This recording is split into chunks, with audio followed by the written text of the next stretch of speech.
25-26 বছর বয়স থেকে ওনাকে চিনতাম। বিধানসভায় 26 বছর বয়সে আমি যখন যাই, এবং উনি আমাদের কাছে পথপ্রদর্শক ছিলেন। তারপরে 5 বছর পরে আমি 1991 যখন মন্ত্রী হই, কমরেড জ্যোতি বসু আমাকে বলেছিলেন যে বুদ্ধদেব ভট্টাচার্য তোমাকে গাইড করবে। নতুন দপ্তর ছিল, এই প্রথম পশ্চিমবাংলায় কারিগরি শিক্ষা এবং প্রশিক্ষণ দপ্তর পলিটেকনিক ইঞ্জিনিয়ারিং কলেজের উন্নতির জন্য করা হয়েছিল, এবং একের পর এক পলিটেকনিকে বিশ্ব ব্যাংকের প্রকল্প সাহায্য নিয়ে একেবারে কলকাতার টেকনিক্যাল স্কুলে জ্যোতিবাবু উদ্বোধন করেছিলেন, প্রাচীনতম প্রতিষ্ঠান।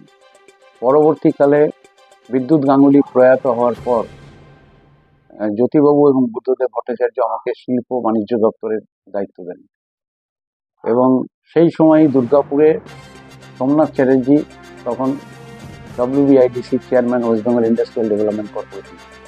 বুদ্ধদেব ভট্টাচার্য এবং জ্যোতি বসুর উপস্থিতিতে সভা করে ঠিক হয় যে দুর্গাপুরে শিল্প সম্মেলন হবে। তখন আমি LED-এর চেয়ারম্যান এবং শিল্প দপ্তরের মন্ত্রী। সেই প্রথম দুর্গাপুরে যে কাজের গতি শুরু হয়, সেটা এই এলাকায় বহু শিল্পকে এনে দেয়, এবং পশ্চিমবাংলাতে অনেক কলকারখানা, হুগলি জেলার একটা বড় কারখানা, আমার মনে আছে ইলেকট্রিকের তার তৈরি করতে হবে, সে তার সম্প্রসারণ, সেটাও আমার সময় তখন উনি গাইড করতেন। এবং প্রত্যেকটা চেম্বার অফ কমার্সের মিটিংয়ে কলকাতায়, national chamber of commerce, Bengal chamber of commerce, সমস্ত সভাতে হয় গ্র্যান্ড হোটেলে অথবা গ্রেট ইস্টার্নে জ্যোতিবাবু যেটায় যেতেন সেখানেও উনি থাকতেন, এবং জ্যোতিবাবুকে ছাড়াও যেদিন জ্যোতিবাবু যেতেন না, উনি সব কটা শিল্প দপ্তরের বিষয়ে দায়িত্ব নিতেন। হলদিয়া পেট্রোকেমিক্যাল আলাদাভাবে দায়িত্ব নিয়ে উনি সেই কাজ তখন এগোচ্ছেন। রাজীব গান্ধীকে নিয়ে যখন জ্যোতিবাবু উদ্বোধন করেন পরবর্তীকালে আমাদের দপ্তর, সেটা উনি এবং অসীম দাশগুপ্ত এগিয়ে নিয়ে যান। কলকাতায় চর্মশিল্পের আজকে এই যে নগরী, উনি আমাকে ওই চেয়ারম্যান উনি ছিলেন, এবং আমাকে ওই লেদার কমপ্লেক্সের চেয়ারম্যানের দায়িত্ব দেন।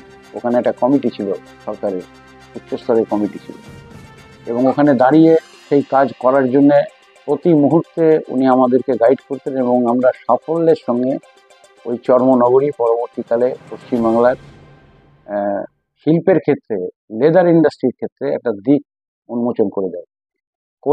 হলদিয়াতে গিয়ে মিৎসুবিশির যে কারখানা, এবং পরবর্তীকালে আরও একটা কারখানা, আমার মনে আছে উনি হলদি নদী পেরিয়ে লঞ্চে ওর মেয়ে ওর সঙ্গে আমার সাথে ছিল, সেটা উনি উদ্বোধন করেই বিকেলের মধ্যে ফিরে আসেন। বার্নপুরের ইস্কোর সম্প্রসারণের বিষয়ে কমিটি তৈরি হয়, আমি তার চেয়ারম্যান ছিলাম, এবং ওনাকে নিয়ে সেই সভা হয়েছিল। এবং এই এলাকার ধস এবং গ্যাসের বিষয়ে যখন সুপ্রিম কোর্ট নির্দেশ দেয়, CMSI সাধারণ সম্পাদক প্রাক্তন MP হারাধন রায়ের মামলার ভিত্তিতে CMSI যে মামলা করেছিল, তখন কোল ইন্ডিয়ার চেয়ারম্যান পার্থ ভট্টাচার্যকে নিয়ে প্রথম মিটিং ওর ঘরে হয়েছিল, এবং পরবর্তীকালে প্রণব মুখার্জির সাথে কথা বলে সেটা 52 কোটি টাকা 11 সালের পরে পৌঁছয়, কিন্তু তার আগে এখানকার সমস্ত পুনর্বাসনের প্রকল্প তৎকালীন জেলা শাসক মানিশ জৈনকে দায়িত্ব দেওয়া হয়েছিল, হিসেব নিকেশ করে কারা কত টাকা পাবে, কোথায় ঘর যাবে। এবং বার্নপুর ইস্কোর সম্প্রসারণের জমির জন্য আমার আজও মনে আছে আটকে গেছিল, এবং সেদিন বাধা দিয়েছিল অনেকে, আমি নাম বলবো না আজকে এখানে, চরম বাধা দেওয়া হয়েছিল। সেটা ওর পরামর্শে আমি ব্যক্তিগতভাবে উপস্থিত থেকে সেটাকে কাটিয়ে তুলেছিলাম, বর্ধমানের জেলা শাসক এবং সবাইকে সঙ্গে নিয়ে। কোনো অশান্তি সেখানে হয়নি, এবং ইস্কোর বিশাল সম্প্রসারণ হয়। UPA সরকারের কাছে আমাদের এটাই দাবি ছিল, প্রথম দাবি ছিল ইস্কোকে আধুনিকীকরণ করা এবং সরকারের হাতে রাখা। দুর্গাপুর ইস্পাতের জন্য জ্যোতিবাবু একাধিক ক্রমে চেষ্টা করেছেন, আজকে তার সম্প্রসারণের প্রকল্প এসেছে কিন্তু কার্যকরী হচ্ছে না।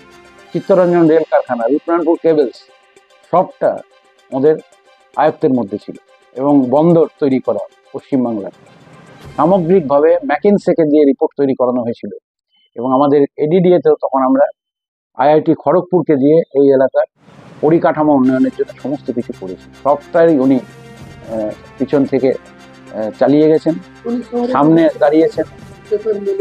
বেঙ্গল পেপার মিলের উদ্বোধন উনি করেছিলেন, এবং উনি না থাকলে বেঙ্গল পেপার মিলে, হাইকোর্ট থেকে বেঙ্গল পেপার মিল বেরোতে পারতেন। উনি তৎকালীন অ্যাডভোকেট জেনারেলকে বলেছিলেন যে আপনি দাঁড়িয়ে বলুন এই কথা, বলে যে আমাদের যারা চালাবে কারখানা তাকে দিতে হবে, শ্রমিক যেন না মরে, ওকে ভোলা যাবে না।